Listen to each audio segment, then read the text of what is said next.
Bismillah, alhamdulillah, salatu wassalamu rasulullah sallallahu alayhi wa sallam. Assalamu alaikum wa rahmatullahi wa barakatuh. My name is Tariq Khalid. I'd like to welcome to a program here at Sharjah Broadcasting Authority on Paradise and Hell. And today, we want to talk about some of the things that we see going on today that the Prophet Muhammad sallallahu alaihi wasallam talked about 1400 years ago. And it's very interesting in this series of programs. There's a kind of single thread, let's say, between the prophets of Allah and many of the things that the prophets of old warned people of in their era. Also, the Prophet Muhammad warned us about 1400 years ago, which now we're seeing. And it is important for us to understand that. And I'm going to make emphasis on this because the effort today we see growing with this whole idea of artificial intelligence and all of the mechanisms that are attached to that. And it will continue. And as a result, we've seen it grow very rapidly in a very short period of time. That's one. Number two, it is very clear that much of this is being manipulated by the followers of Satan. People who have ill and evil intentions. Now, one of the things that has happened globally is we've become very liberal. And when I say we, I'm talking about mankind generally. If we look at a comparative narrative to the Muslims of old, if we look to the people who said they were the followers of Jesus Christ of old, if we look at the people who were the followers of the prophet Musa, alayhi salam, Moses, alayhi salam, the Jews, the Christians, and the Muslims, if we look and we see the people of old, and when I say old, I'm not talking about 1,000 years ago. Let's just stay in the 20th century, 100 years only. We will find that there was always those people who were sinners and people who were not, we say, non-religious. That's always been there. But there's always been a core of people who stood for the religion and practiced it as far as they understood it. The Muslims based on the pillars of Islam, the Christians and Jews based on the Ten Commandments. And that's a common thread that we saw historically up until modern times, so to speak. And of course, if we're looking at what we're seeing today, SubhanAllah, how this has regressed and how people flagrantly, openly, publicly, internationally commit acts which are abhorred, for the lack of a better description, unimaginable to be done publicly. And I don't even want to talk about them. They're so awful and so bad that we shouldn't even speak about them. But we should be aware of the fact because these things have been talked about. And they have been mentioned by many of the prophets over periods of time. And now, I'm saying this also because many people today are in denial about this. They say, well, I don't believe in this. The prophets, this is something that was made up. These books that you're talking about is fictitious.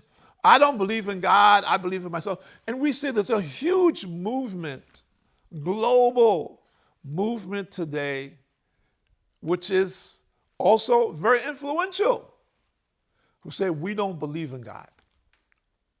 You know, we believe in ABC, or we believe in multiple gods, and we worship them, or we believe in Satan, and Satan empowers us, and on and on and on. In these factions of disbelief, which we see today in growing numbers, and so far away from what was brought as guidance for mankind. On the other side, we see the efforts being made by the faith-based religions, for lack of a better description, the Muslims, the Christians, and Jews. We see that the number of Muslims is increasing globally. the efforts that Muslims are making to invite people to Islam is increasing, but the essence of this, many people are missing. The essence of it, it is not the Muslims. The essence of it is that Allah is bringing the people to Islam. Allah is showing the people the correct way. Allah is showing people who are distressed, oppressed. As an example, enslaved.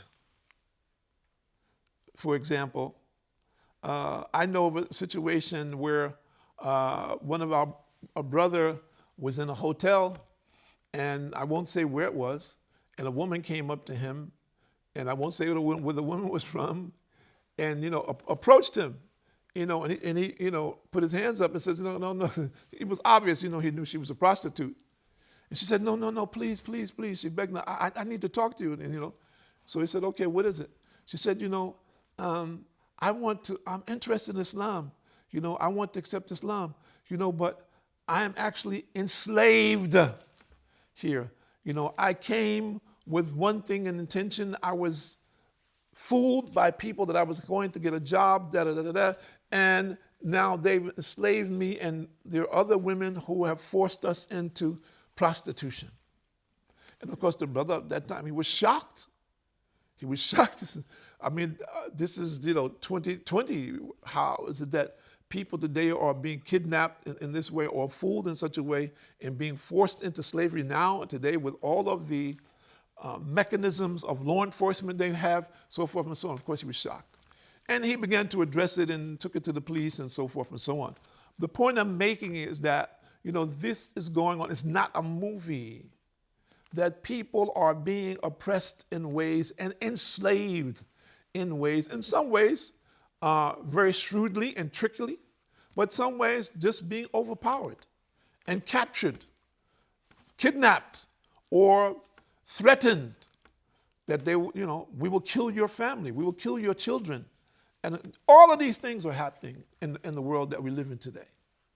So we need to understand and the confusion, the chaos that is being promoted. This is a blinding effort from Satan to keep people confused and depressed.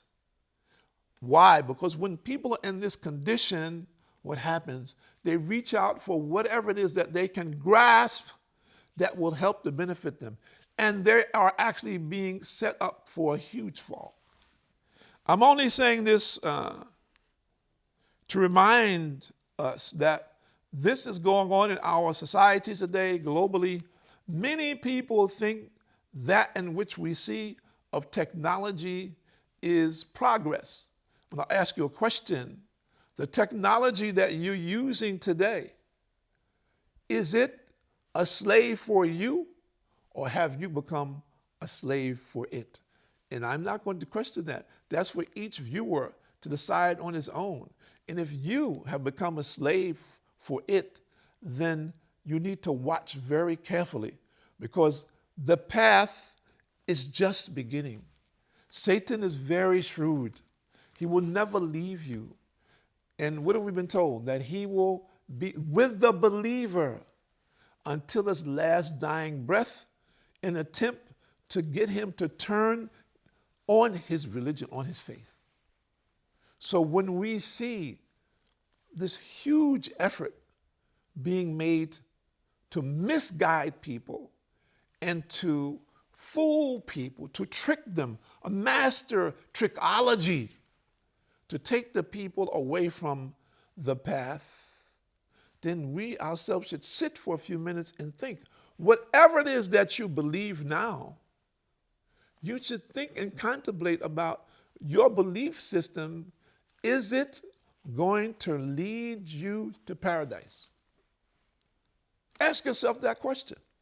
What you believe right now, is it going to lead you to paradise? And if you have a question mark, then you need to investigate quickly, because none of us know how long we're going to be living. Now, none of us can guarantee that we're going to paradise, but we can guarantee without question the correct path. The correct path has been documented by Allah subhanahu wa ta'ala. He has given us the Quran as a guide.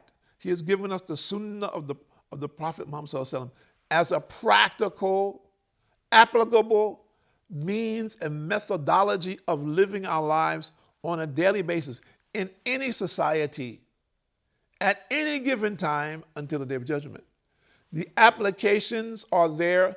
Adjustments may have to be made based on many factors: where you're living, the society in which you live, the conditions in which you live, so forth and so on.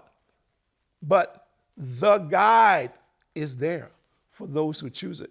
If you don't have that, if you have any questions, if you find yourself totally astray from that, you are in a very serious dilemma. Do not be fooled. Do not allow yourself to remain ignorant. They say that this is the era of information. So why would anyone not want information where he or she can make a comparative analysis about what they need to do for their eternity? Think about it. SubhanAllah. And the Prophet ﷺ said, and this is the Hudhayfa bin Yaman, rahmatullah alayhi, excuse me, narrated the Prophet ﷺ asked about the hour, and he said, the knowledge of it is with my Lord alone. None can reveal its time but him. And this is collected from Surah Al-Araf, the Surah number 7, verse number 187, where Allah speaks about this, about the hour, the day of judgment. Only Allah knows. But I will tell you about its signs which will take place before it. Before it begins, there will be turmoil and harj. They said, "Oh, Rasulullah, we know what turmoil is, but what is harj?"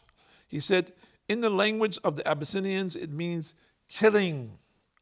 There will also be discord among the people, and hardly anyone will recognize anyone else. And this is collected by Ahmed. Now, today we're seeing the beginning signs of this, aren't we? We keep seeing wars, different scales. Okay? And now we have a war going on in Europe. Okay, there has been a long time, let's say some time since there's been a war in Europe, but historically, war in Europe has been common all throughout history.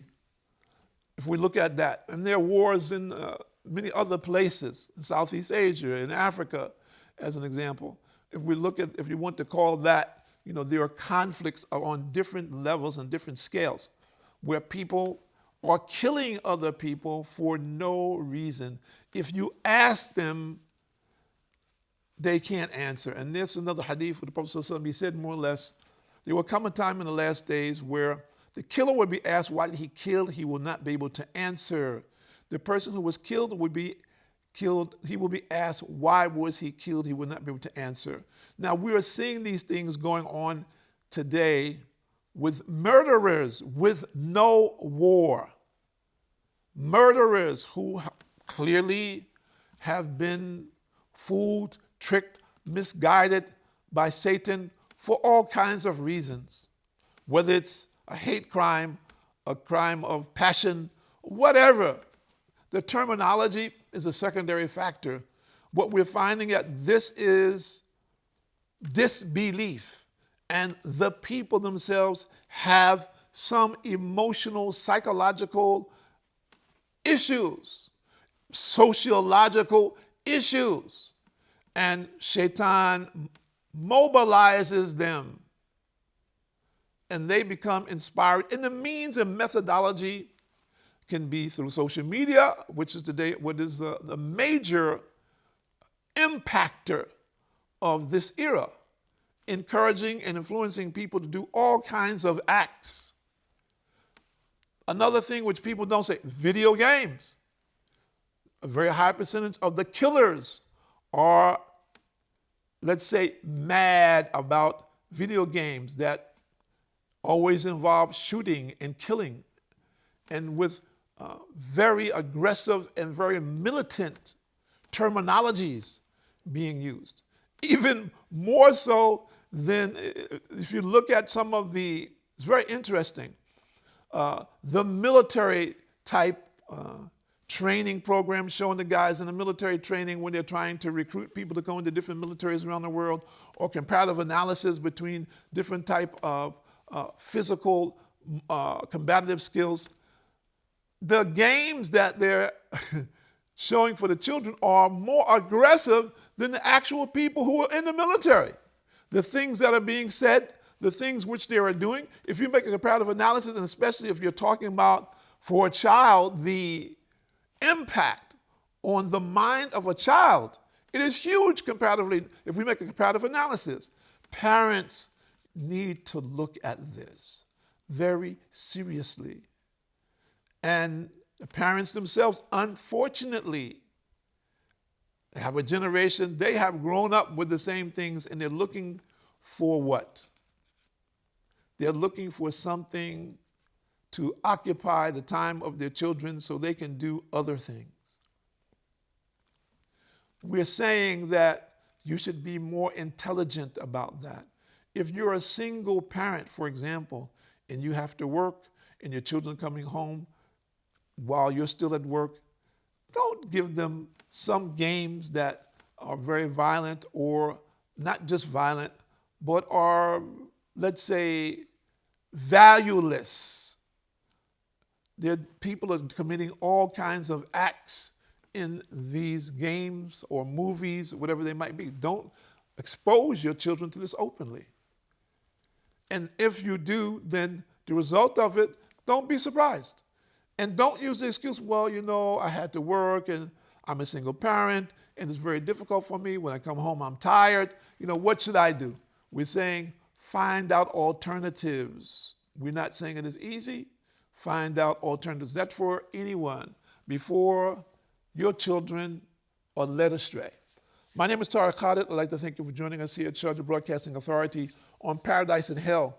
And we need to understand the dynamics of the means and methodology of this path, and how also we're being led astray in modern society. Assalamu alaikum wa rahmatullahi wa barakatuh.